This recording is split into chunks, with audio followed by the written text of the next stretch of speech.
नमस्कार। आज हम बात कर रहे हैं लद्दाख की, खासकर अनुच्छेद 370 हटने के बाद और यूटी बनने के बाद वहाँ क्या चल रहा है, क्या बदला है, इस पर एक नज़र डालेंगे। और इसके लिए हमारे पास हैं पूर्व राजदूत पीस तोवदान का एक काफ़ी गहरा विश्लेषण। तो आज कोशिश करेंगे समझने की कि लद्दाख क्या चाहता है, ये 6वीं अनुसूची की बात क्यों हो रही है, और लद्दाख की जो अपनी खास पहचान है, जो उसकी स्ट्रैटेजिक इंपॉर्टेंस है, उसे देश और इतिहास के नजरिए से कैसे देखें। तो चलिए शुरू करते हैं ये बातचीत।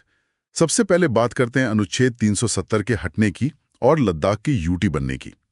स्तोवदान के विश्लेषण में एक दिलचस्प बात यह निकल कर आती है कि 370 उनके मुताबिक लद्दाख ने खुद से नहीं मांगा था, वो तो उस समय के हालात का नतीजा था और धीरे धीरे कमजोर भी हो रहा था।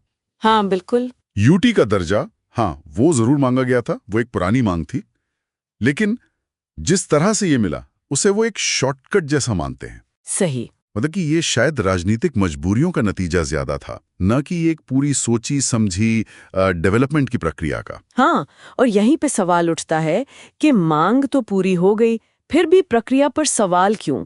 स्तोवदान का तर्क साफ है कि ये बदलाव अचानक से हुआ। कोई क्रमिक विकास, जिसे एवोल्यूशन कहते हैं, वैसा नहीं था।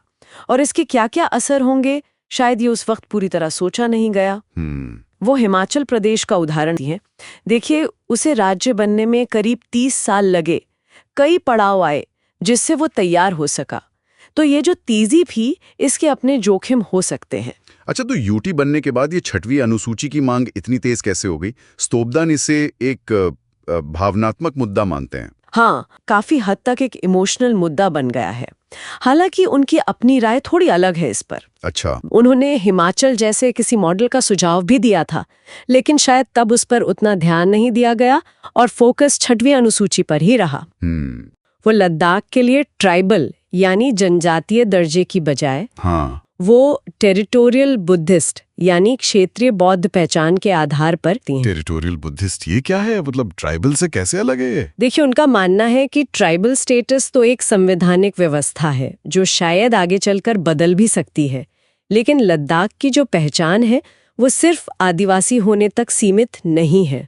वो उसकी खास भौगोलिक स्थिति और हजारों साल पुरानी जो बौद्ध संस्कृति है उससे कहीं ज्यादा गहराई से जुड़ी है, और ये एक ज्यादा स्थायी, ज्यादा अनूठी बुनियाद हो सकती है विशेष दर्जे के लिए। ये वाकई दिलचस्प है। और इतिहास की बात निकली है तो मुझे ये बात भी काफी चौंकाने वाली लगी कि स्तोवदान लद्दाख की अहमियत बताने के लिए 1820 के दशक के एक अंग्रेज का जिक्र करते हैं, विलियम मूरक्राफ्ट। लद्दाख को सभ्यताओं का चौराहा कहा था। चीन, भारत, मध्य एशिया सब मिलते थे वहां, और पश्मीना व्यापार के कारण इसे ग्रेट गेम का सेंटर भी बताया था। तो इसका आज क्या मतलब है? मतलब ये है स्तोवदान के अनुसार कि शायद भारत ने लद्दाख की इस ऐतिहासिक और रणनीतिक गहराई को कभी पूरी तरह समझा ही नहीं।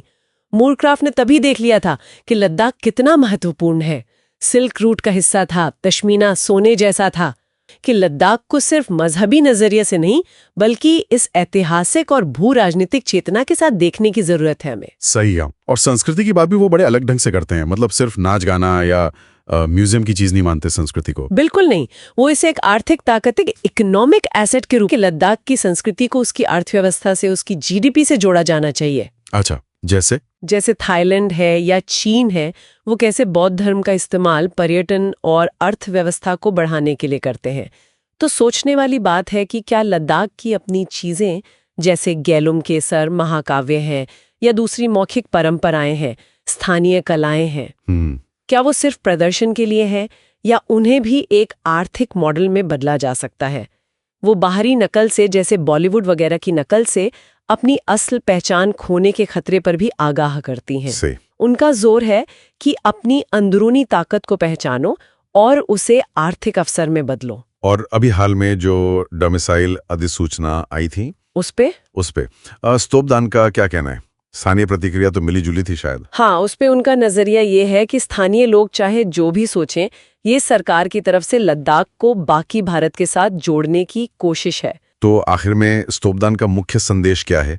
आगे का रास्ता क्या हो सकता है लद्दाख के लिए? देश यही लगता है कि लद्दाख को अपनी किसी भी मांग के लिए, चाहे वो राज्य का दर्जा हो या 6वीं अनुसूची, सिर्फ भावनात्मक नारों या विरोध पर निर्भर नहीं रहना चाहिए। जरूरत है एक तर्कसंगत, एक वैज्ञानिक और पूरी तरह से सोचे समझे रास्ते की। मतलब कि कोई भी मांग रखने से पहले राष्ट्रीय कानून क्या कहता है, संवैधानिक सीमाएं क्या हैं, जमीनी हकीकत क्या है, इन सब का गहरा अध्ययन बहुत जरूरी है। एक मजबूत तथ्यों पर आधारित फ्रेमवर्क तैयार करना होगा, तभी बात आगे बढ़ सकती है। तो कुल मिलाकर पीस तोपदान का जो विश्लेषण है उससे लद्दाख की तस्वीर काफी जटिल नजर आ रही है। एक तरफ स्थानीय उम्मीदें हैं, आकांक्षाएं हैं, हाँ। दूसरी तरफ राष्ट्रीय एकता का दबाव है, अपनी खास पहचान बचाने की एक जद्दोजहद भी है, और साथ ही वो गहरी रणनीतिक अहमियत। बिल्कुल। और ये पूरी चर्चा एक बड़ा सवाल भी छोड़ जाती है कि आखिर लद्दाख अपनी अनूठी पहचान और अपनी जो भू राजनीतिक स्थिति है उसको बनाए रखते हुए भावनात्मक मांगों से थोड़ा ऊपर उठकर देश के संवैधानिक और आर्थिक ढांचे में अपनी सही जगह कैसे बना सकता है। लगता तो यही है कि भविष्य का रास्ता जो है वो तर्क, शोध और समझदारी भरे कदमों से ही निकलेगा।